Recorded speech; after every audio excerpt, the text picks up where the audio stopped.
కథానందలహరి ఇది కమ్మని కథల లాహిరి కమ్మని కథల లాహిరి ఇది కమ్మని కథల లోహిరి.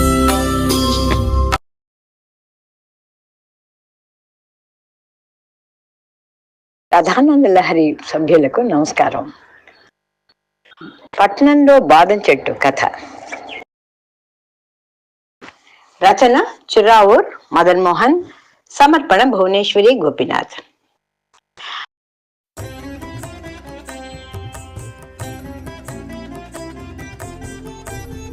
అది అశోక్ నగర్ కాలనీ. అందులో దాదాపు 50 ఏళ్ల పాత ఇల్లు. ఆ కాలనీలోని ఇళ్లన్నీ రూపు మారి కొత్త హంగులు పెంచుకుంటున్నాయి. కొన్ని తమ అంతస్తులు పెంచుకొని ఫ్లాట్లుగా మారినాయి. పాత ఇళ్లు కొత్త ఇళ్లుగా మారినప్పుడు అక్కడి మామిడి, కొబ్బరి, దానిమ్మ, జామ, సపోటా చెట్లన్నీ కొత్త ఇండ్లకి అడ్డమని, ఇంటి ఎలివేషన్ అందం చెడిపోతుందని, వాస్తు ప్రకారం పనికి రాదని చెప్పుకుంటూ కొట్టేశారు. మాయమైన ఆ చెట్లకి బదులు అక్కడ కుండీలలో పూల మొక్కలను పెంచుతూ, మొక్కలు పెంచితే ఆక్సిజన్ వస్తుంది అని కబుర్లు చెబుతున్నారు వాటికి సేవలు చేస్తూ అందరూ. ఆ కాలంలో అశోకుడు చెట్లు నాటాడని విన్నాం, చరిత్రలో చదివాం. కానీ ఈ అశోక్ నగర్ కాలనీలోని ప్రతి ఇంటికి 4-5 చెట్లు నరికి కొత్త కొత్త మోడళ్లలో ఇళ్లు కట్టుకున్నారు ఆ కాలనీ వాసులు. ఇప్పుడు ఆ అందమైన అశోక్ నగర్ కాలనీకి దిష్టి బొమ్మలాగా ఈ పాత ఇల్లు. అందులో 4 కొబ్బరి చెట్లు, 2 మామిడి చెట్లు, ఓ వేప చెట్టు, ఓ బాదం చెట్టు ఉన్నాయి. ఆ ఇంటి యజమాని పేరు కూడా అశోకే. ఆ చెట్లను తన సొంత బిడ్డల కన్నా ఎక్కువగా చూసుకునేవాడు. ఆయనకి 2 మగపిల్లలు. 2 అమెరికాలో చక్కగా మంచి పొజిషన్లో ఉన్నారు. ముసలాయన అశోక్ భార్య కాలధర్మం చెందిన తర్వాత ఆయనను కూడా తీసుకువెళ్ళటం వల్ల ఇప్పుడు ఆ ఇంటికి తాళం వేసి వెళ్ళారు. గ్రామంలో ప్రతి ఇంటి వెనకాలో ముందో బాదం చెట్టు ఉంటే ఆ ఆకులు కోసి దాన్ని విస్తలుగా కుట్టి అందులో భోజనం చేస్తారు. ఆ ఆకులు రాలిన మట్టిలోనే కలిసి అవి ఎరువులుగా మారతాయి. పిల్లలు వాటి కాయల్ని పళ్ళని రాయితో కొట్టుకొని మక్కువగా పప్పులు తింటారు. కానీ పట్నంలో ఈ బాదం ఆకులు న్యూసెన్స్. లాలీపాప్లు, కిండర్ జాయ్లు తినే పిల్లలు ఎవ్వరికి ఈ కాయలు పనికిరావు. తారు రోడ్లు, సిమెంట్ ఫ్లోరింగ్ ఉన్న ఇళ్లలో ఈ ఆకులు అందరికీ అడ్డమే. దాన్ని రోజు ఊడవలేక విసుగులు, కుప్పలు ఊడ్చి తీసుకువెళ్లే కార్పొరేషన్ వారికి కూడా అది లోకువే. అందరూ ఆ చెట్లను ఆడిపోసుకునే వాళ్లే. ఆకులు రాలేటప్పుడు గాలికి ఎగిరి అవి పక్క ఇల్లు, వెనక ఇల్లు, రోడ్డును దాటి ఎదురిళ్లలోను పడితే అందరూ ఊడ్చుకోలేక అవస్థపడతారు. అదే పక్కనే ఉన్న మామిడి చెట్టు మీద కాయల కోసం ఎగబడతారు. గేటు మూసి ఉందని ఆ మధ్య ఎవరో కారు పార్క్ చేస్తే కొబ్బరికాయ రాలిపడి కారు విండి షీల్డ్ విరిగింది. ఎవరిని అడగాలని తెలీదు, ఎవరు బాధ్యత తీసుకోరు. ఈ మధ్య ఆ ఇంటి ఓనర్ అశోక్ వచ్చి వెళ్ళాడు. అందరూ అతన్ని ఎప్పుడు ఇల్లు కట్టబోతున్నారని నిలేసి అడిగారు.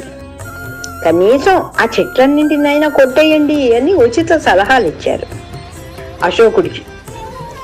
అతను అలవాటు ప్రకారం సరే సరే అని తల ఊపి ఆ ఇంటిని అమ్మడానికి సరిగ్గా బేరం కుదరనందువల్ల సైలెంట్ గా అమెరికాకు చెక్కేశాడు. కరోనా కాలంలో అటుపక్క 2 ఇళ్ళు, ఇటుపక్క 2 ఇళ్ళు, ఎదురువైపున ఉన్న 2 ఇళ్ళు ఆక్సిజన్ వల్ల, ఈ బాదం, వేప, మామిడి చెట్ల వల్ల కరోనా రాలే ఆ ఇళ్ళకి. ఆ కాలనీలో మిగిలిన వారు అందరికీ వచ్చింది. కొందరు పోయారు కూడా పైకి. అయినా ఆ ఇళ్ల వాళ్ళు ఈ బాదం చెట్టుని చుట్టూనే ఉన్నారు, అమాయక కృతజ్ఞులు. ఈ మధ్య వారానికి ఒకసారి ఓ ఆడ మనిషి ఆమె కొడుకుతో వచ్చి ఆమె పెంచే మేకల మేత కోసం ఆ బాదం ఆకులు కోసుకెడుతున్నది. ఆమె పచ్చి ఆకులు మాత్రమే కోసుకొని ఎండుటాకులు పండుటాకులు కొమ్మల ముక్కలు అక్కడే పడేసిపోతోంది. ఇదో న్యూసెన్స్. కొత్త కొత్త పేర్లతో కొత్త కొత్త తుఫాన్లు ఎన్నో వచ్చినాయి. ప్రతిసారి గాలిగా ఆ చెట్లు ఊగే ఊపుకి ఆ బాదం చెట్టు పడిపోతుందని అందరూ ఆశపడ్డారు. ఒకటో రెండో కొమ్మలు విరిగిపట్టమే గాని వారి కోరిక ప్రకారం పూర్తి చెట్టుగా ఎప్పుడు పడల. ఆ రోజు ఆదివారం. వర్షం ముంచుకొస్తున్నది. అదేదో ముంచెంగ్ తుఫానుట, ముంచేసే తుఫాను లాగా. ఆంధ్రప్రదేశ్లో ఎన్నో చెట్లు పడిపోయి ఎంతో జన నష్టం, ధన నష్టం, పాడి పంటల నష్టం కలిగింది. కానీ ఆ బాదం చెట్టుకు మాత్రం ఏమీ జరగల, చెక్కు చెదరల. తుఫాన్ ఆగింది అన్న వార్త టీవీలలో వచ్చింది. అందరూ రాత్రి వరకు ఆశతో చూసి నిరాశతో నిద్రపోయారు. తెల్లవారుజామున చెవులు దద్దరిల్లే శబ్దం.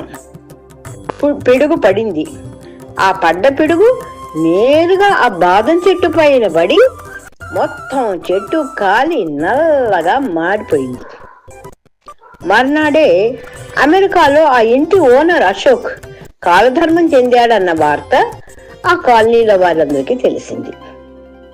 అశోకుకు, అతని బాదం చెట్టుకు, ఆ కాలనీ వాసులకు ఉన్న 50 ఏళ్ల అవినాభావ సంబంధం ఆ రోజుతో తీరింది. అశోక్ అస్థికలను అలహాబాద్ త్రివేణి సంగమంలో కలపడానికి వచ్చిన అమెరికా సహోదరులు వచ్చిన ధరకు ఆ ఇంటి బ్రోకర్ తెచ్చిన ఎవరికో అమ్మేశాడు. కాలనీ వాసులు ఎదురు చూసినట్లు ఆయన అక్కడి చెట్లన్నింటిని కొట్టేసి కొత్త ఇల్లు కట్టలేదు, కానీ ఓ కోళ్ల ఫారం పెట్టి గుడ్లను కోళ్లను అమ్మబోతున్నట్ట.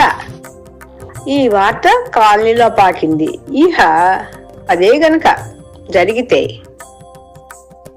ఆకులకు బదులు కోడి ఈకలు ఊడ్చుకోవాల్సి వస్తుంది పాపం ఆ కాలనీ వాసులకి. పట్నంలో బాదం చెట్టు కథ. రచన చిర్రావూరు మదన్ మోహన్. సమర్పణ భువనేశ్వరి గోపీనాథ్.